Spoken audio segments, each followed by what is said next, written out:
નમસ્કાર, આપ જોઈ રહ્યા છો નેશન પ્લસ ન્યૂઝ. હું છું આપની સાથે હિરલ પંડ્યા.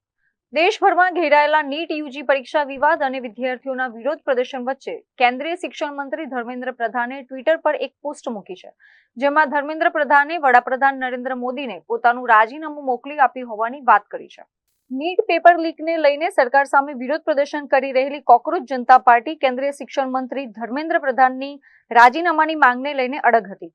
ગઈકાલે કેન્દ્રીય નેતૃત્વ સાથે થયેલી મુલાકાતમાં પણ કોકરોચ જનતા પાર્ટીના પ્રતિનિધિઓ ધર્મેન્દ્ર પ્રધાનના રાજીનામાની માંગ પર અડગ રહ્યા હતા અને સરકારને આ અંગે નિર્ણય લેવા માટે 24 કલાકનો સમય આપ્યો હતો. ત્યારે અત્યારે કેન્દ્રીય શિક્ષણ મંત્રી ધર્મેન્દ્ર પ્રધાને ટ્વિટર દ્વારા પોતાના રાજીનામાની જાહેરાત કરી દીધી છે. ધર્મેન્દ્ર પ્રધાને પોતાના ટ્વિટર હેન્ડલ પર 2 પાનાનો પત્ર પણ શેર કર્યો છે, જેમાં દેશના યુવાનોને સંબોધતા ધર્મેન્દ્ર પ્રધાને કેન્દ્રીય શિક્ષણ મંત્રીના પદ પરથી રાજીનામું આપવાની જાહેરાત કરી છે. પત્રમાં ઉલ્લેખ કરાયો છે કે કેટલાક લોકો દ્વારા વિદ્યાર્થીઓને ગેરમાર્ગે દોરવાના પ્રયાસોથી તેમને ઊંડો આઘાત લાગ્યો છે અને વિદ્યાર્થીઓનું ભવિષ્ય રાજકીય કે કાનૂની સંઘર્ષમાં ન ફસાય તે હેતુથી આ નિર્ણય લેવામાં આવ્યો હોવાનો દાવો કરાયો છે. Bureau report, nation plus news, નવી દિલ્હી.